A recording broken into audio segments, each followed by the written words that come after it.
I have been feeling very philosophical lately, by which I mean I have been procrastinating very effectively. I have a tried and true method of procrastination. It goes a little bit like this. I have some small question that I need to answer, but what are the larger ramifications of that question? And more importantly, what are the larger ramifications of that question? Until we get to a point where I'm now pondering the meaning of life, the universe, and everything, and I go, oh, well, I can't possibly write this line of code until I understand the deeper meaning behind all of this. How could I learn to write hello world when I don't know what the world is? How could one say hello to the world without a deep understanding of who and what it is that we're saying hello to? I should really sit down and think about what the nature of reality is, and what world am I even saying hello to? We can really just dive down this philosophical nonsense rabbit hole. And I'm exaggerating a little bit, but that's kind of what I do sometimes. I go, what's the bigger question? And then I just keep asking bigger questions until I get to the point where I can't get anything done because I think I need to know the answers for what's going to happen 5 years down the road. I think I need to know the answers for every single detail of whatever it is that I'm making and how it's going to impact other people. But you can't read other people's minds, nor should you really try to. In the spirit of all of this philosophizing and overthinking and blah, blah, blah, today I want to talk about the tortured artist, the idea of the tortured artist, because I think it's closely connected to everything that I just discussed. I think the tortured artist is a fascinating feeling and vibe, and we see it all over the place. Of course, it's a popular thing within music. I think it's also around in game development. Initially, I was like, maybe not. Game development's a whole different thing, but then you think about it and you go, there's a lot of indie games that are allegories for depression. There's a lot of games that are about the pain that somebody has been through. And there's also some games that glorify the idea of being this like tortured artist a little bit. I'm thinking of one specifically. I'll have to grab the name for that game before I dive into that a little bit. But there are undercurrents in indie game development and game development in general of this tortured artist trope. And I want to explore that a little bit today. This is Game Develop Repeat, and I am your host, Chris. Thank you for joining me.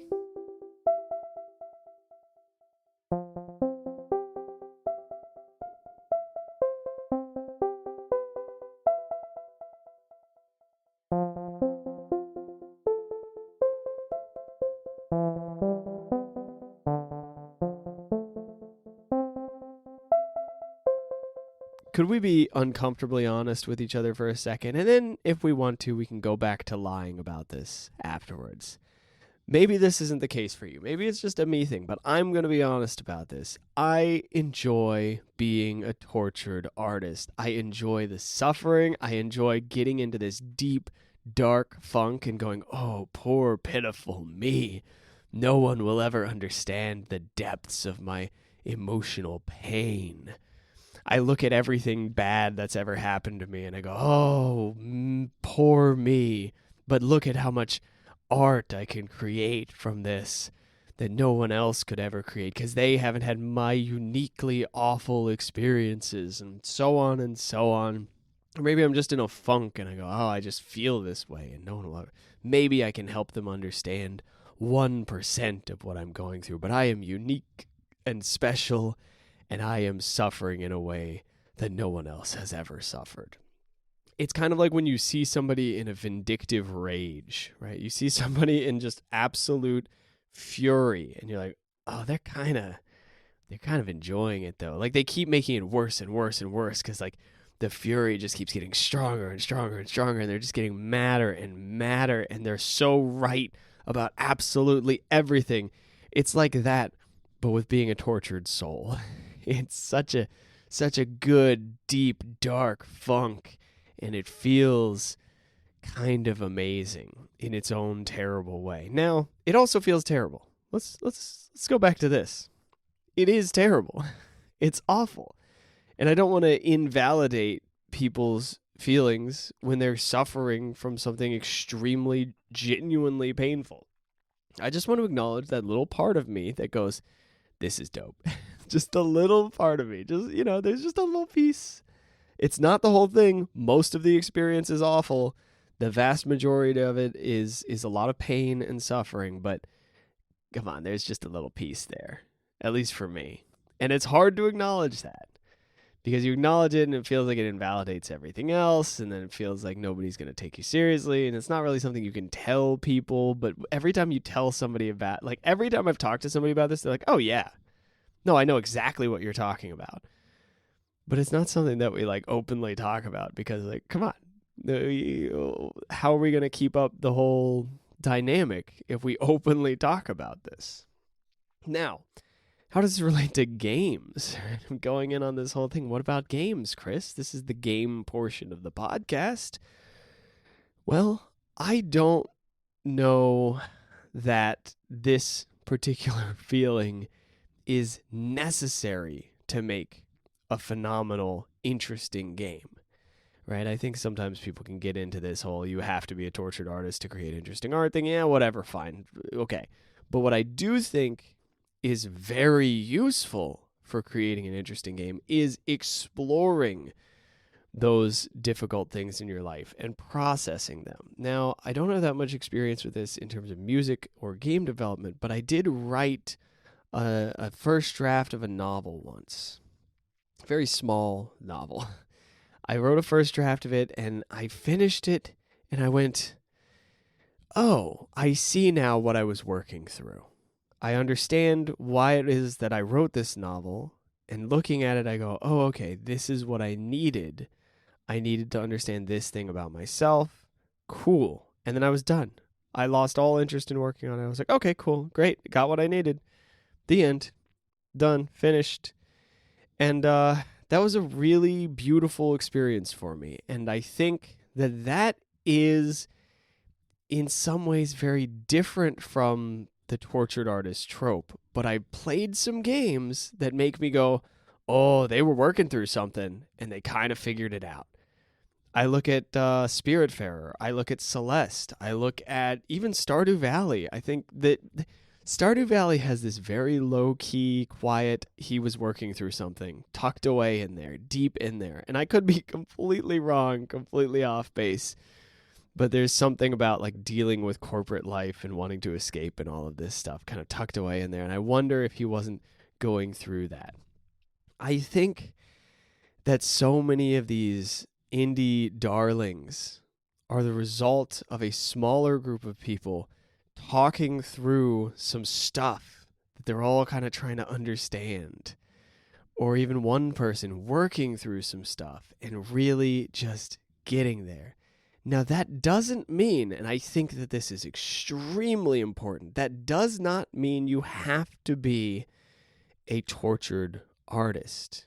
What it does mean is you have to be open to understanding yourself and learning about yourself and letting these messy things come out through whatever it is that you're creating. It doesn't mean you have to sit there and overanalyze and suffer and get mad at this thing and whatever. It just means you have to let it flow through you.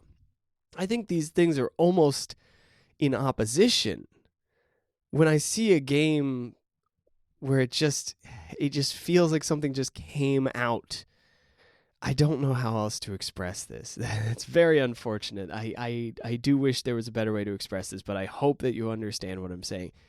There are games that you play, and it feels like somebody shared a part of themselves with you. You play it, and you go, oh my God.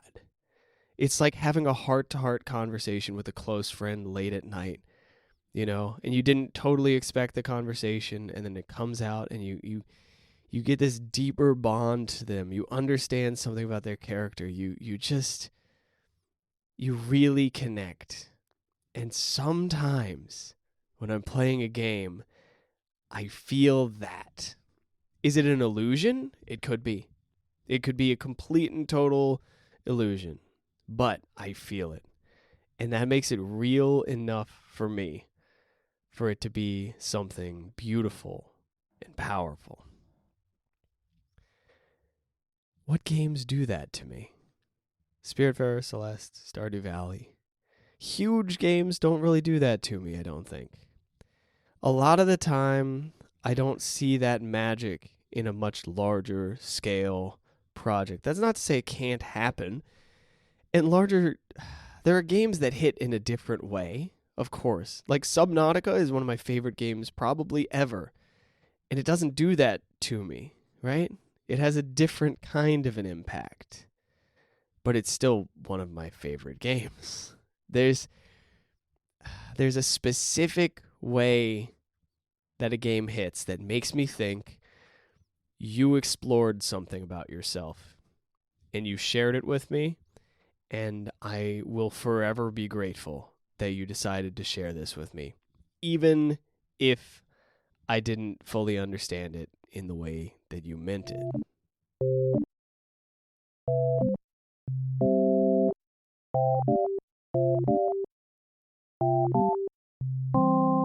We're going to dive even deeper into the identity of the tortured artist. I, as I have already stated, love being a tortured artist, but that does not mean that I think that it is the best way to develop a game. In fact, I think it kind of gets in my way. I think it can be a problem. It can be helpful too. You know, maybe you have a moment where you just need to be a tortured artist for a little bit. Maybe it's time to just lean into it and suffer and feel bad and then come back around afterwards and go, you know what, on second thought, it's not that bad and let's keep working on it. Or maybe you need to feel bad about the state of art in the world and art being disrespected and so on and so on. Okay, fine, fair enough. Do your thing. But in terms of the actual process of working on the game, does it serve us well? I'm not sure. I feel like it might be a useful tool for getting into your feelings a little bit and really leaning in and understanding some stuff for some people. For me, I don't think it is. For me, I think what I need is to just kind of have open exploration of my feelings and let myself have whatever comes out come out. Let myself have some kind of how do I put this? A level of comfort that is abnormal in terms of what I'm willing to share. I need to go to this place where I go, everything's on the table. People aren't going to understand it anyway, right? Oh, my deepest, darkest secret is tucked away in this game. Nobody's even going to realize it. They're going to be like, oh, the red curtains are a metaphor for whatever. I'm like, well, actually, right? Like, there's going to be that whole weird over-analysis thing. Nobody will believe them, even if they figure out my deepest, darkest secret that's tucked away in the game, right? No, that does not mean that Soot has my deepest, darkest secrets tucked away in it. However, if it gets you to buy the game, it absolutely does. So buy the game. This is the most shameless plug I think I've ever done. That's incredible. The game is called S-U-T, Soot. It's a little platformer. It costs $1. Okay, back to what I was saying. This feeling, this pained feeling, maybe it helps some people be open about whatever it is that they're feeling.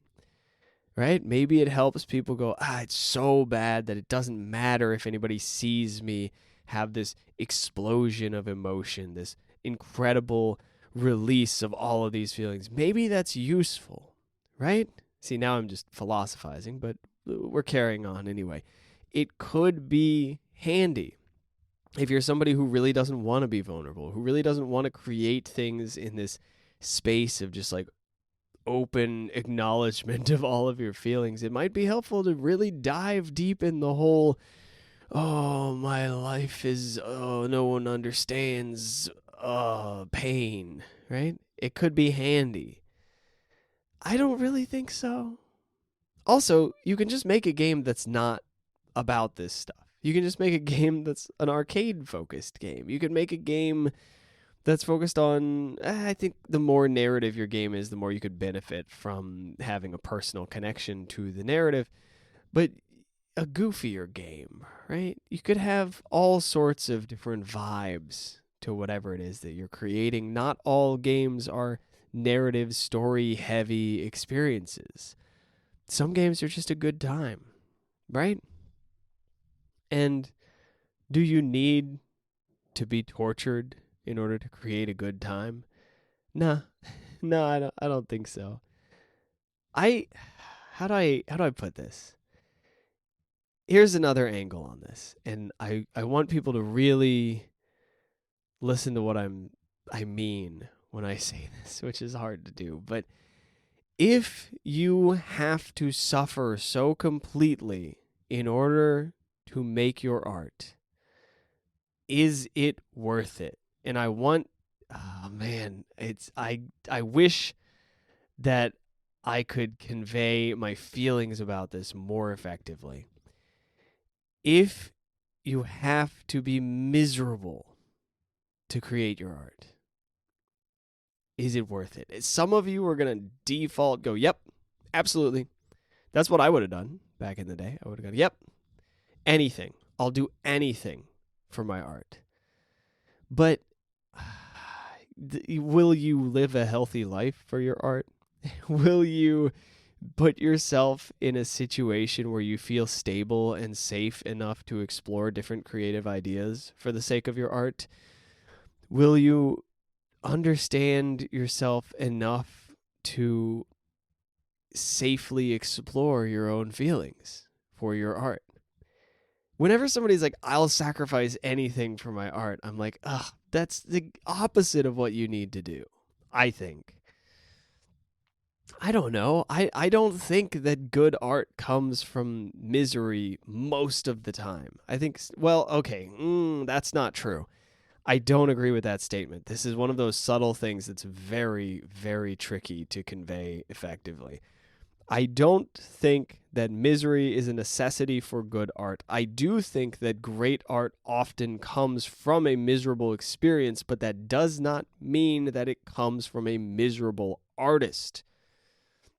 You can have terrible, traumatic, painful, life-ruining, destructive experiences, and you can come out of the other side of it being amazing.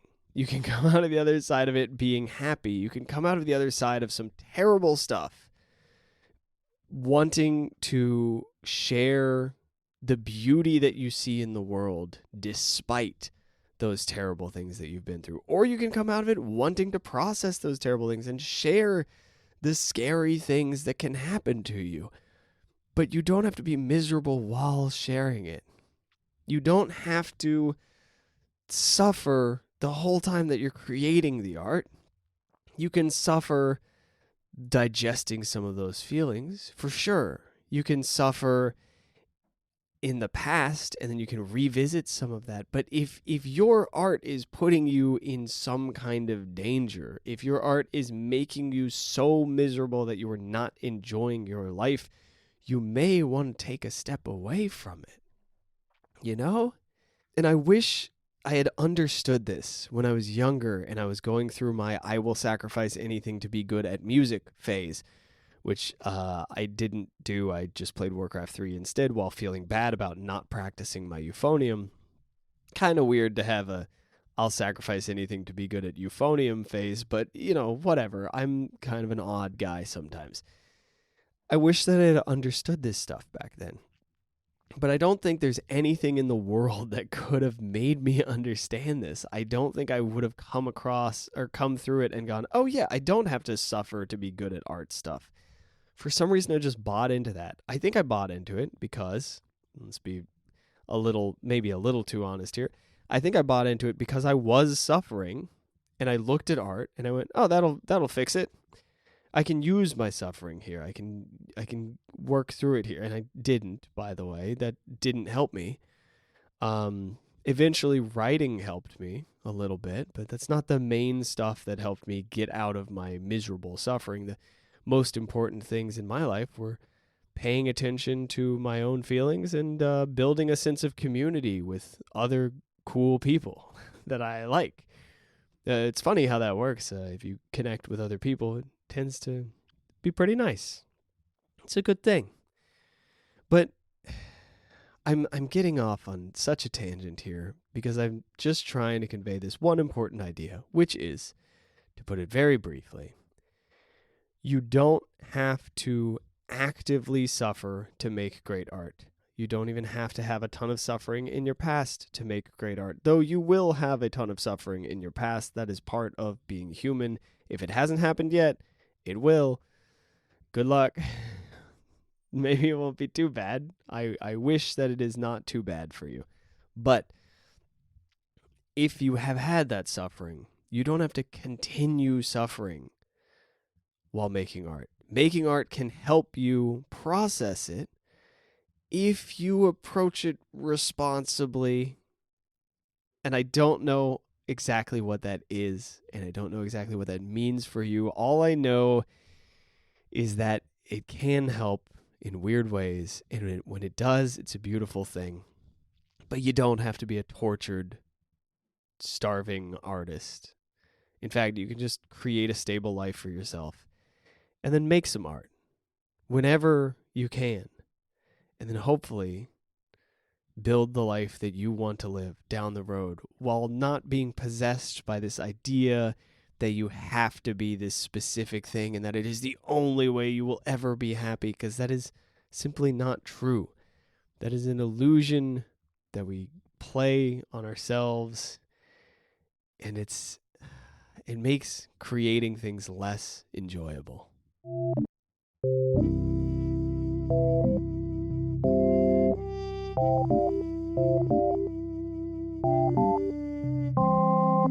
Well, I warned you at the beginning that I was feeling philosophical, and maybe now you see why that is such an effective method of procrastination for me. Didn't I manage to make some of that feel so important and so powerful and meaningful? And oh man, wow, these are such big ideas and they have such a big impact on everything that I'm doing and whatever I'm creating, and et cetera, et cetera, et cetera. And oh, it's such a good thing that I spent the time thinking about this instead of just making something. Oh, wait. Whoops. It's such a good procrastination method, man, because it feels so important. And in reality, for me, like, my takeaway from this episode, oddly enough, is, yeah, I need to sit down and just make some stuff, because I always feel good when I make stuff. It makes me feel good. I make something, I feel good. It slowly turns into something bigger, and I go, that's awesome. And it turns into something cool, and I start to understand what it is that I'm actually making, and I go, wow, what a beautiful project that I'm embarking on. And isn't that nice? Even if it's not perfect, even if it's not some expression of whatever blah, blah, blah philosophical nonsense, which is, it has some importance, whatever. But in the spirit of just making things, I have a very simple question for you, which is, what small step can you take towards making something today? Maybe it's a project you're already working on and you're just a little stuck somewhere. Maybe you haven't started your first project yet and you just want to make a little something. Maybe it's a piece of art. Maybe it's a game. Maybe it's some music. What can you do to move towards that? Just in this moment. Don't worry about the next 2 weeks. Don't worry about the next month. Don't worry about the next day. Just, if you had 10 minutes, what can you do? 5 minutes even. Just a little jump start. See how you like it. That's all. Think about that. Figure out what that thing is. And then maybe do it.